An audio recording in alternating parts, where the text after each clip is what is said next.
10월 25일 화요일 새벽 기도의 말씀을 함께 나누겠습니다. 오늘 하나님께서 허락하신 말씀은 창세기 39장 11절부터 23절까지의 말씀입니다. 그러할 때에 요셉이 그의 일을 하러 그 집에 들어갔더니 그 집 사람들은 하나도 거기에 없었더라. 그 여인이 그의 옷을 잡고 이르되 나와 동침하자. 그러나 요셉이 자기의 옷을 그 여인의 손에 버려두고 밖으로 나가매 그 여인이 요셉이 그의 옷을 자기 손에 버려두고 도망하여 나감을 보고 그 여인의 집 사람들을 불러서 그들에게 이르되 보라, 주인이 히브리 사람을 우리에게 데려다가 우리를 희롱하게 하는도다. 그가 나와 동침하고자 내게로 들어오므로 내가 크게 소리 질렀더니 그가 나의 소리를 질러 부름을 듣고 그의 옷을 내게 버려두고 도망하여 나갔느니라 하고 그의 옷을 곁에 두고 자기 주인이 집으로 돌아오기를 기다려 이 말로 그에게 말하여 이르되 당신이 우리에게 데려온 히브리 종이 나를 희롱하려고 내게로 들어왔으므로 내가 소리질러 불렀더니 그가 그의 옷을 내게 버려두고 밖으로 도망하여 나갔나이다. 그의 주인이 자기 아내가 자기에게 이르기를 당신의 종이 내게 이같이 하였다 하는 말을 듣고 심히 노한지라. 이에 요셉의 주인이 그를 잡아 옥에 가두니 그 옥은 왕의 제수를 가두는 곳이었더라. 요셉이 옥에 갇혔으나 여호와께서 요셉과 함께 하시고 그에게 인자를 더하사 간수장에게 은혜를 받게 하시며 간수장이 옥중 죄수를 다 요셉의 손에 맡김으로 그 재반 사물을 요셉이 처리하고 간수장은 그의 손에 맡긴 것을 무엇이든지 살펴보지 아니하였으니 이는 여호와께서 요셉과 함께 하심이라. 여호와께서 그를 범사에 형통하게 하셨더라. 아멘. 오늘 본문 말씀에는 위기에 처한 요셉과 그 위기에 처한 요셉과 함께 하시는 하나님에 대한 내용이 나오고 있습니다. 그 내용을 함께 나누도록 하겠습니다. 형들에 의해 미디안 상인의 노예로 팔린 요셉은 애굽으로 가게 되었고 거기서 애굽 왕 바로의 신하 친위 대장 보디발의 노예로 다시 팔리게 되었습니다. 그런데 요셉은 그곳에서 보디발의 인정을 받게 되었고 집안의 모든 일을 맡아 관리하는 가정총무가 되었습니다. 비록 노예로 잡혀가는 신세가 되었지만 하나님께서 요셉과 함께 하심으로 그곳에서 인정을 받고 대우를 받는 사람이 된 것입니다. 그런데 요셉의 시련은 여기서 끝나지를 않았습니다. 훤칠하고 능력이 있던 요셉은 주인 보디발의 아내의 유혹을 계속 받게 되었는데요. 요셉은 그 유혹을 단호하게 물리치며 피했지만 그 유혹은 집요하게 계속되었습니다. 그러다가 피하기 힘든 유혹의 상황에 직면하게 되었습니다. 보디발의 아내와 단둘이 집에 있는 상황이 된 것인데 보디발의 아내는 요셉의 옷을 잡으며 자기와 동침하자고 유혹을 했습니다. 아무도 보지 않는 곳에서 집요하고 적극적으로 계속되는 유혹을 이긴다는 것이 분명히 쉽지는 않았을 것입니다. 그러나 요셉은 그것을 뿌리치고 도망쳐 나갔습니다. 여기서 우리는 죄의 유혹이라는 것이 참으로 집요하고 끈질기다는 것을 볼 수가 있습니다. 한두 번의 거절로 이길 수 있는 그런 것이 아니라는 거죠. 이 죄의 유혹이라는 것은 아주 집요하게 계속됩니다. 사실 어떤 면에서 이 죄의 유혹을 이긴다는 것은 불가능하다는 것을 알 수가 있습니다.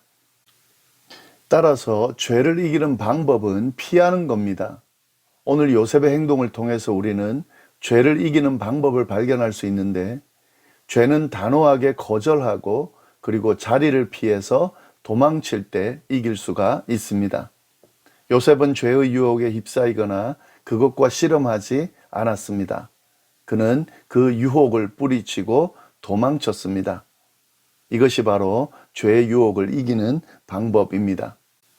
물론 이 죄를 피했을 때에 그 결과가 다른 상황으로 이어질 수도 있습니다. 오늘 본문을 보면 요셉의 경우는 이 죄의 유혹을 피했을 때 함정에 빠지거나 모함에 휩싸이는 그런 결과가 주어졌는데요. 그 내용이 어떻게 흘러가는지도 우리가 한번 보면 좋겠습니다. 자신의 유혹이 거절당한 보디발의 아내는 수치심과 분노를 느끼게 되었습니다. 사실 그녀가 요셉에게 같이 자자고 한 말은 유혹이기도 하지만 이 유혹을 넘어서 하나의 명령이었거든요. 그런데 주인의 명령을 종이 지금 거역한 것이고 자신이 이렇게 집요하게 요구를 했는데도 거절하는 그런 수치를 경험하게 된 거죠. 그러니까 얼마나 이 분노하는 마음, 수치심과 분노하는 마음이 생겼겠습니까? 여자가 한을 품으면 온유월에도 서리가 내린다는 말처럼 보디발의 아내는 이런 상황을 겪으면서 심각하고 무서운 반응으로 요셉에게 다가가게 됩니다. 그녀는 요셉이 자신을 겁탈하려고 덤벼든 것처럼 사람들에게 말하기 시작했습니다. 그냥 자기 남편에게 말하는 정도가 아니라 집안 사람들 모두에게 요셉이 자신을 겁탈하려고 했고 덤벼든 것처럼 말을 했습니다. 도망치면서 던진 옷을 증거로 삼으면서 요셉을 모함하기 시작했습니다. 그리고 남편 보디발에게도 동일하게 말을 했습니다. 이 말을 들은 보디발은 크게 화를 내면서 요셉을 감옥에 가두라고 명령을 내렸습니다. 잘못된 유혹에 넘어가지 않으려고 피했던 요셉인데 도리어 여주인을 겁탈하려던 죄인의 신세가 되어버린 거죠. 그리고 감옥에 갇히는 그런 신세가 되어버린 겁니다. 이건 요셉에게 있어서 너무너무 억울한 상황입니다. 바르고 정직하게 의롭고 경건하게 살려는 사람들이 이처럼 억울한 일을 겪는 경우가 참 많이 있습니다.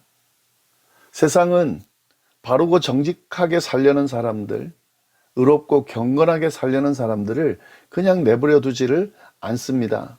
도리어 그렇게 하지 못하도록 모함하고 넘어뜨리려고 합니다.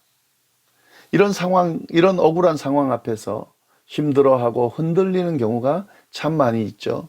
그래서 진짜 바르고 정직하게 살려는 것이, 의롭고 경건하게 살려는 것이 옳은 것인지 의구심을 가지는 경우도 많이 있습니다.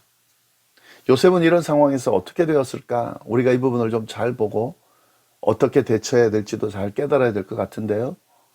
성경은 요셉이 옥에 갇힌 이후에 어떻게 되었는지를 자세하게 묘사해 주고 있습니다. 20절부터 23절의 말씀인데요.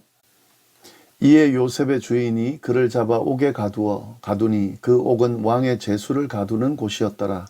요셉이 옥에 갇혔으나 여호와께서 요셉과 함께 하시고 그에게 인자를 더하사 간수장에게 은혜를 받게 하시매 간수장이 옥중 죄수를 다 요셉의 손에 맡김으로 그 재반 사물을 요셉이 처리하고 간수장은 그의 손에 맡긴 것을 무엇이든지 살펴보지 아니하였으니 이는 여호와께서 요셉과 함께 하심이라. 여호와께서 그를 범사에 형통하게 하셨더라. 옥에 갇힌 요셉은 그 옥에서도 인정을 받습니다.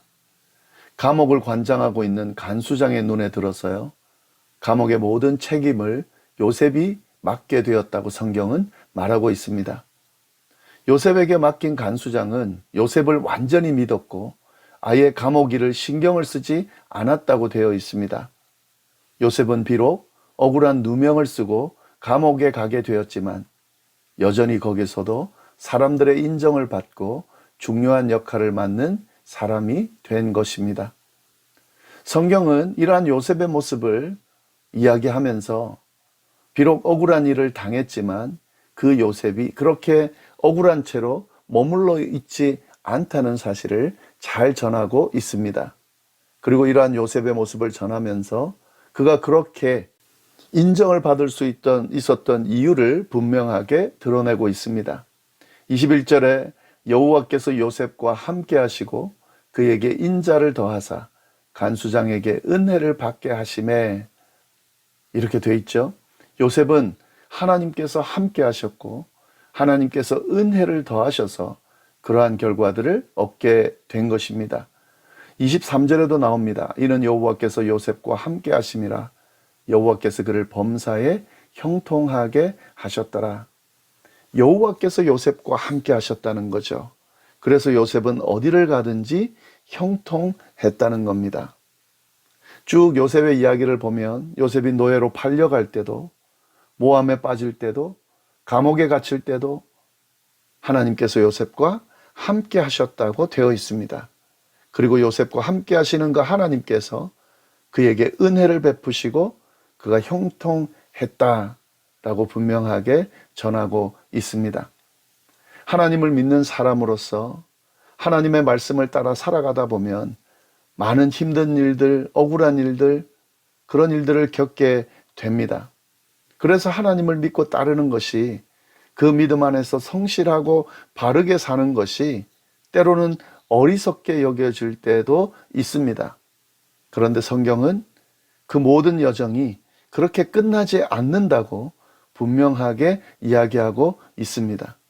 하나님께서는 그런 하나님의 백성들과 함께 하십니다. 그들에게 은혜를 베푸시고 그들의 삶을 책임지시고 형통하게 하십니다. 그래서 하나님과 함께하는 삶, 하나님이 함께하는 삶, 이 삶은 억울한 채로 그렇게 위기의 상황으로 그렇게 시련 가운데 끝나지 않는다는 사실을 우리에게 분명히 드러내주고 있습니다.